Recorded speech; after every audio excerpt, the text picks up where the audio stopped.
This is The Starter, 72 burning questions about the upcoming NBA season. Part 5 of 9 starts now.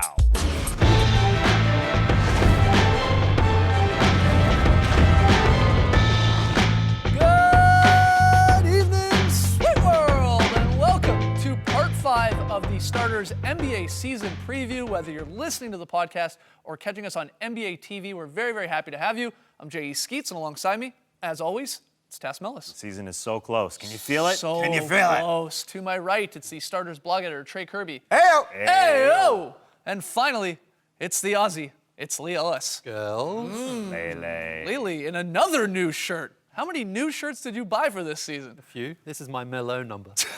That's purple, but well, yeah, whatever. All right, so we're continuing to tackle our 72 burning questions about the upcoming NBA season. Some of them are serious. Some of them are fun. A whole lot of them are fun. Tonight, we're going to get to a good one. Which team got better, not by who they added, but who they actually lost? And Tass, for the second time this preseason here, will take to the hot seat for 5 burning questions, that intricate woodwork of that hot seat. So lots still to come here on the show, but let's get into it. We're picking up where we left off. Question number 33 of 72. It's a fun one. We've talked about the Western Conference playoff teams. Let's get to the East. Guys, who are your eight Eastern Conference playoff teams? Well, let's take a look back at the standings from last year, 2013-2014. The Eastern Conference playoff picture looked as such. Now, It was horrible. well, it was a bit of a rough year, sure, and you know that the Indiana Pacers are dropping off from that number 1 spot. No Paul George, no Lance Stevenson, but a lot of these same teams are getting in, and here are our predictions for the teams that are getting in. We've got 7 locks, 7 teams that are definitely making it in. The Cleveland Cavaliers obviously jumping up, Chicago Bulls, the Washington Wizards, the Toronto Raptors, the Charlotte Bob Hornets, the Atlanta Hawks, the Miami Heat. That's an interesting Yeah, one. that's that we all a bit think of they're going to. a bit of a divisive pick. Everybody should be picking the Miami Heat. I'm not sure why people have them at 40 or 41 wins. And we'll get to that in a sec, but I've got, along with Lee and Trey, the Brooklyn Nets in that last spot. Skeets, you've got the New York Knicks. Why the Knicks? Well, look, and we should point out these are not in order of 1 through 8. We're just trying to get those 8 teams in there who we think. I think I don't know, and you're going to tell me why you picked the Nets, but the Knicks intrigue me just because of who's in there now. And again, we saw last year's standings. As horrible a season as that was for the Knicks, they're still in a playoff race. This is the East. So I don't think it's that far-fetched with Phil Jackson, of course, running the show now, and his new coach, Derek Fisher, trying to run the triangle offense and seeing what the guys can do there. And now I just think there's less distraction with Carmelo and whether he's going to continue to stick around. And they have the coach. They have the long-term plan there with Fish. I don't see why this is not a 40-win team, and that's really enough in the East. I think you're going to get a bounce-back season from guys that, of course, have had tons of injuries in Amari and Bargnani to some extent. And J.R. Smith is not going to be nearly as bad as he was last year. I got the Knicks. I mean, I know it's close with the Nets, but why not New York? Again, in the East, 40 wins, 44 wins. I'll tell you why not New York. I also wanted to pick them to make that last playoff spot, but then you look at their depth chart, and they're starting either, like you said, 2 of the 3 of Amari, Bargnani, and Samuel Dalembert. That just doesn't sound like a realistic big man rotation to me.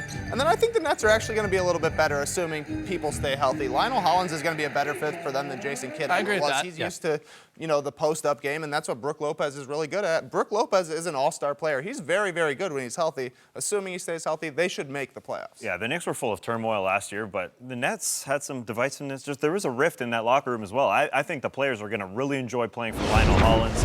They didn't really love playing for Jason Kidd, and that's sort of come out during this preseason. They're getting an all-star back in Brook Lopez. His last full season, he was an all-star. I just think across the board, they've got more talent. I mean, Trey, you mentioned the front court rotation of the Knicks.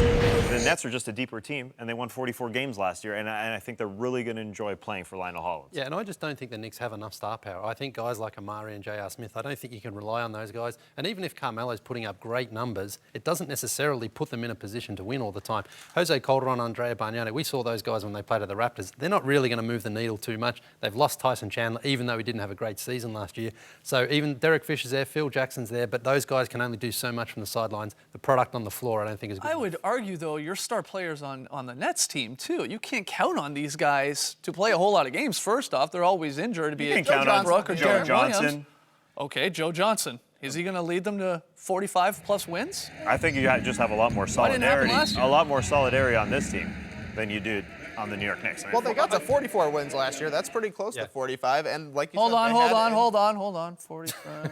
Oh, yeah, the math checks out. Yeah, so I mean, it basically did happen last year. And assuming that Darren Williams is a little bit healthier, he had surgery on his ankles. He's had bone spurs in his ankles for 2 years. You would think he's going to play a little bit better. I know you guys think he has a horrible contract and he's going to fall off, but he's still a solid player. There's not a lot for him to do. The 3 guys that are going to be your top players on the Nets are going to produce more than the 3 guys on the Knicks, I would think. You got to remember, they started at 10-21 last year. Can they start any worse than that in the Eastern Conference? You wouldn't think They so. won't with Lionel Hollins, I don't think. He's a much more disciplined coach. I think they're going to come out from the start and be a better defensive team. And offensively, I think there's going to be a little bit more cohesion. He did a great job in Memphis. He was unlucky to get the can from them. They're going to love playing for him. As is the case with all of these questions, we want to hear from you. Let us know on Twitter, #TheStarters. Is it the Knicks and the Nets in the playoffs? Both of them, neither of these teams. And we put that up on Facebook, and we'll get to the results for that later in the show. Let's talk about the Heat, though, a little bit, because you're right. Some people are just completely writing off the Miami Heat. That's now nuts. that LeBron's gone, they're like, no, they won't be a playoff team. We obviously disagree. We have them in as one of the 8 teams in the Eastern Conference. So why are some people at least, nuts? I don't know. I mean, they're starting the season with 2 All-Stars. 2 guys that will make your All-Star team. Yes, they had to fill LeBron James' spot with Luol Deng. Obviously, a big downgrade, but you got 2 All-Stars. He's an All-Star, too? Yeah, he was. Yes, you can call anyone an All-Star. Chris Kamen's an All-Star, sure. He's a Portland Trailblazer. They picked up an All-Star. Luol Deng is sort of kind of distanced himself from that All-Star status, but when you've got 2 guys, close to the prime of their career, and Chris Bosh and Dwayne Wade in the Eastern Conference, think how that's can a they lot? not? How can they not win 40 games plus? I think there are a lot of teams that are around that 8-9 spot that are going to win between 38 and 40 games. It's up to one team to get up and grab that last 8 spot, and it's kind of like a season of attrition. There's going to be those teams that are just going to be okay, but there's going to be the one team that grabs it. And I think it's the Nets. The Heat are just so good. I think they're far above and beyond the Miami or the Brooklyn Nets, I should say. You can write off Philadelphia, Milwaukee, Orlando, and probably Boston straight away. So automatically, Miami, you think are going to be contending for that 8 spot. We know they're not going to be top 4, and Dwayne Wade's health is going to be a key issue. But considering how their summer looked at one point when it didn't look like they could get Bosh back at all, they got Bosh, they got Deng, they got most of their players back apart from obviously the big one there. So I think they're still going to be a pretty good team. Continuity is very important. One team you didn't name there when you were rhyming off teams that you could probably assume are going back to the lottery. The Indiana Pacers are a little intriguing to me because we assume with no Paul George that, they're not making it. I think we're underestimating these guys a little bit. And I mean specifically Vogel's defense. Yes, Paul George is a massive part of that defense, but this is still going, in theory, to be a very good defensive team that can win you a lot of basketball games. And again, we've already talked about the number. Is it 40 wins, whatever?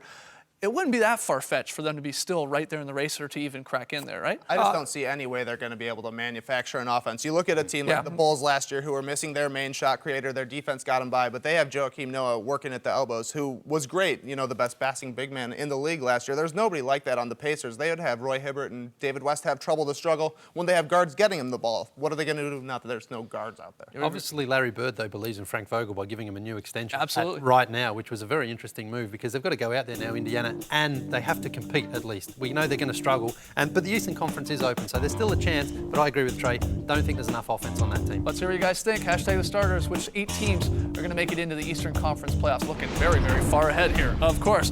But when we return, we're going to discuss which teams got better, not by who they added, but by who they lost. Someone's going to be screaming, and won. And what? Yeah, very soon. Come on back. You're watching The Starters.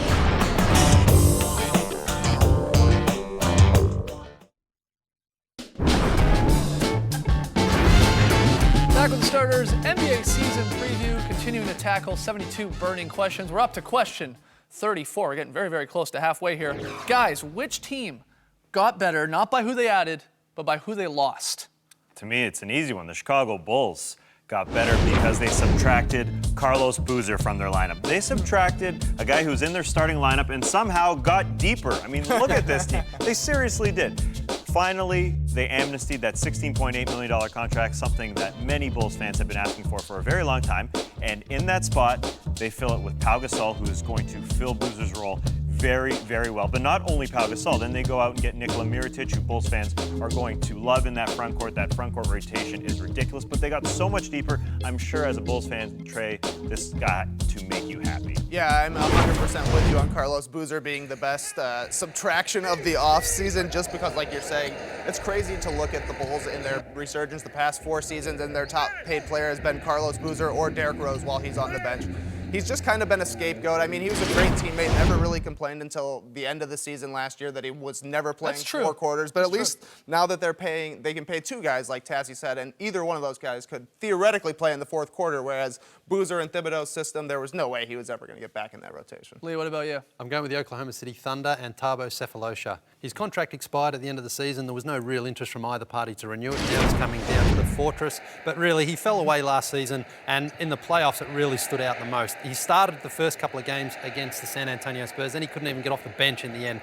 Thabo was an important part of their team in those early years with Durant and Westbrook. Of course, he was a big part of that comeback over San Antonio. I remember 3 seasons ago now when they went to the finals, when he defended Tony Parker. But now it really gives an opportunity for Reggie Jackson and Russell Westbrook to play in that backcourt together. And I think that's what Oklahoma City have been wanting for a long time. Thabo, he was a good defender, but he just didn't do enough offensively. He was not a very good shooter. And now it gives Oklahoma City a real chance to try that backcourt of Jackson and Westbrook. I like that pick. I'm going to go with a crazy one here, a big name at least. And I think the Wolves got better by losing Kevin Love, trading Kevin Love, of course. And that's a big part of it, because can you imagine this season, the whole thing of just a matter of time when Kevin Love would be leaving, because we all knew he had checked out. He was going to be gone. So he forced his way to Cleveland, and they got a great package back.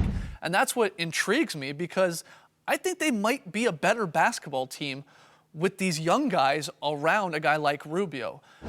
Rubio needs to prove himself, of course, in this league and scoring inside and learning to get a jump shot. But I'm excited for Zach LaVine, Andrew Wiggins, even guys like Bennett running with this squad. But you actually think this And I'm could worried be a that better Flip Saunders team, like won't. a better record team this year than last year? Well, first off, they weren't putting up a huge wins last year. I They think got to 40 wins. That was a pretty impressive season for them in the Western Conference. yeah, but okay. You think it's just a better feel? It's going to walking be- into the locker room, they're going to be happy because they Yes. know a guy like Kevin Love, who doesn't want to be there. Exactly, isn't there. exactly. So yes, will it help them in the win column next year as well as it was last year? Okay, maybe not. But Right. long term here, absolutely. Let's see what these young guys can do running with Rubio and throwing these They'll be a hoops fun left team, and that's right. for sure. Yeah, they could be a league pass. But even must-watch that's league hard pass to team. say to me for sure, because you look at like the Dwight Howard trade, and you would say the Magic definitely won the Dwight Howard trade, and they haven't won more than like 25 games since Right, then. you got to have that star type thing. Yeah, and to me, like the Kevin Love scenario, he was going to leave, of course, but it's just better to have one guy who you know is going to pan out. Kevin Love has panned out. It's hard to say for sure that the Wolves are better just because what's going to happen, man? Well, they are more entertaining. They're definitely more They're going to be entertaining. more entertaining. But you don't want that dark cloud hanging over That's this true. season. Yeah. And you Ruined want the that sort Magic of season fresh that start. year. And again, I think it really might have an impact, again, on Rubio and sort of the way he plays and the way they get up and down the court. It should be fun to watch. It gives him the opportunity now to be that leader that Has they to. need. Yeah, so Has to. It's a big year for him as Yeah, well. and he's not going to be putting up 26-12 type love that's not the numbers, type but a of player leader he is. in the locker room Yeah. for sure. All right, let's get to the next question. And chime in, guys. Hashtag the starters with your answers. I love this one. What was the best offseason trash talk? If you remember USA basketball during the FIBA competition this summer, there was some talk, there were some whispers that there was sort of a behind-the-scenes one-on-one game. Paul George, Kevin Durant, and James Harden. People talked about it. There was no video at the time, and hearing people talk about it, it was sort of like the '92 Dream Team losing to the team of college players. Yeah. All you could do was imagine it. Then the video came, and these guys were going at it as hard as possible. Just those three guys of Durant, Harden, and Paul George, and it was so fun.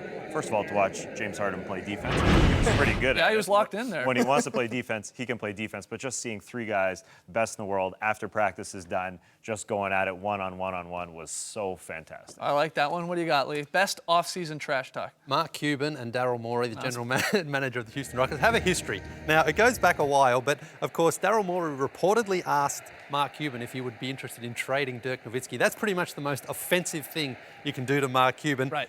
But Mark Cuban struck back this summer when he signed Chandler Parsons to a contract offer from the Houston Rockets. In the club. He did it in the most flamboyant way you could possibly do it, in a nightclub. He got everyone around to see what was going on. I think this is just fantastic. And I mean, look, these two guys have that mutual respect for each other, and this is what Mark Cuban had to say about it. Though Daryl Morey is the Spock of the NBA. I didn't originate that. Someone else told me that. He's the Spock of the NBA because he's talking about logic all the time. So. Is that an insult? It's not. It's a compliment. It is a compliment. But, I think these two, obviously, it's the Texas rivalry there. Hold on. Did Cuban Photoshop that as well? Or no? You let someone else. All right, so, sorry.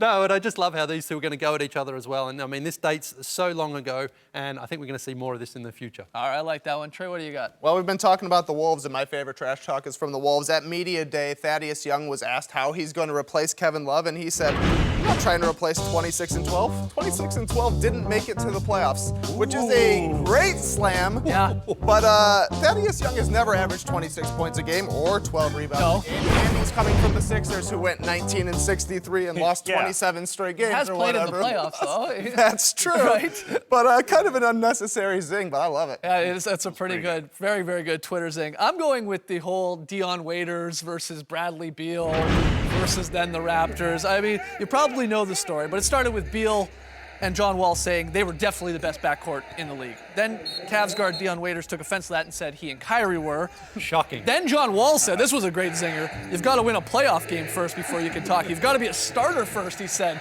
referencing Waiters not even starting half the time. Presumably, though, after hearing that, what Wall said, Waiters responded over Twitter with a YouTube video of when he lit up the Wizards on their home court by saying, and I love this, and we better have this on a t-shirt, men lie, women lie, buckets don't. That's so good. I mean, one of the best NBA sayings since Wall don't lie with Rasheed Wallace. This was just a strange, fun argument between all these guys of who the best backcourt is in the league, and meanwhile Curry and Thompson are not really saying anything. It's probably us, but you should keep in mind, Cavs and Wizards, now Beal probably won't be playing because of the injury, but Cavs and Wizards go at it on November 21st. So not too far into the season.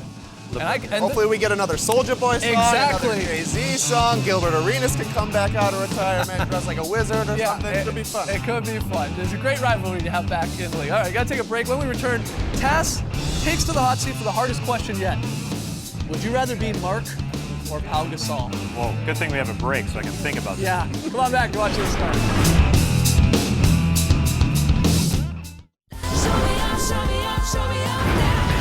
Welcome back to the Starters NBA season preview. Tassie has taken his turn on the hot seat for the second time. Is it hotter or cooler over there the second time, Tass? Quite comfortable. Oh, okay, great. Well, let's make it a little hotter. Let's dim the lights. Let's get the interrogation music going. Tass, 5 questions. Here we go. First one, which star player needs help this season?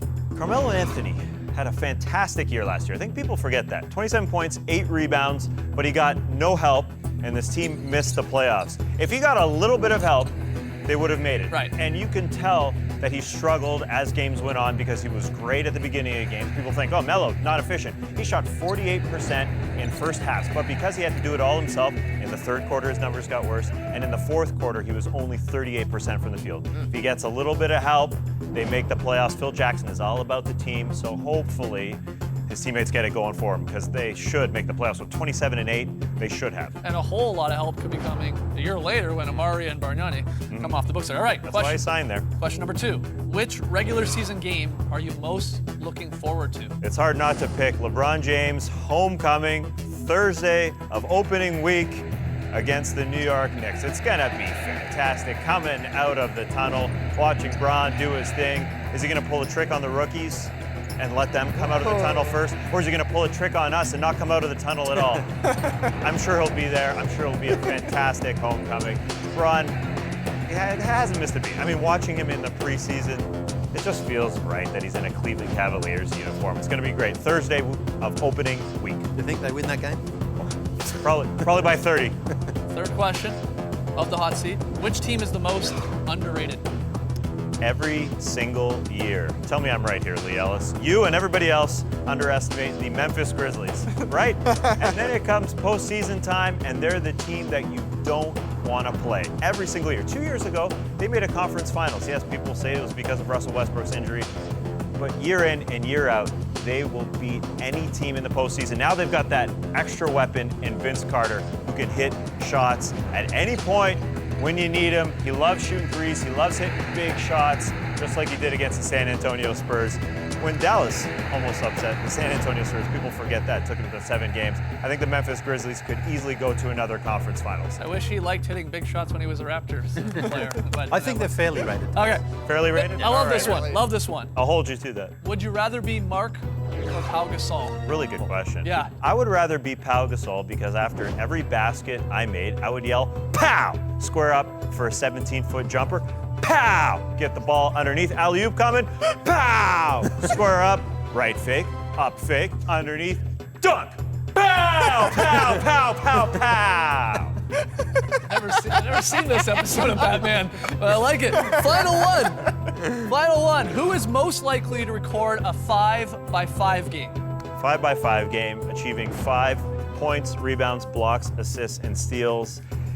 Nicola Batum got really close. I think this is the year that Joakim Noah does it. Playing with Pau Gasol, points and rebounds, easy. The assists, working the high-low with Pau are going to happen. And because Pau isn't the defender that he once was, I think Joe's going to get a couple extra steals. Got to help out with the blocks because Pau might let a guy go by. So I think Joe can do it. Points, rebounds, blocks, steals, and assists. The defense is, you're right. Going to be the very, very difficult part about that. Let's hear your answers, by the way, hashtag Stars. Great stuff, Tassie. Good job in the hot seat there. One more break, but when we return, you, the fans, decide whether Phil Jackson and Derek Fisher and Carmelo Anthony can get the Knicks back in the playoffs. Come on back. You're watching the Starters.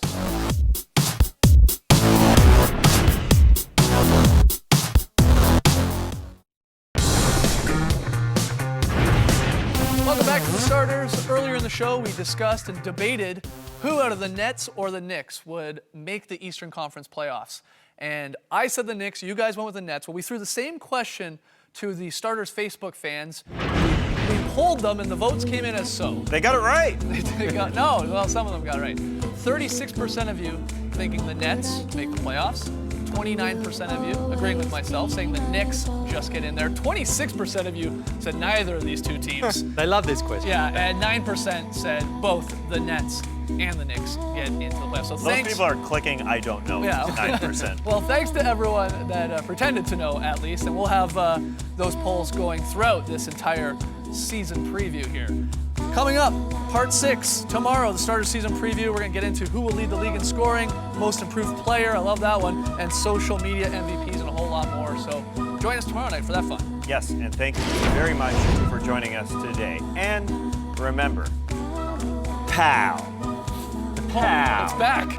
Pow. Uh-oh. Pow. Pow. Pow. Pow. Pow. Pow. Pow. Pow. Pow. Pow. Pow.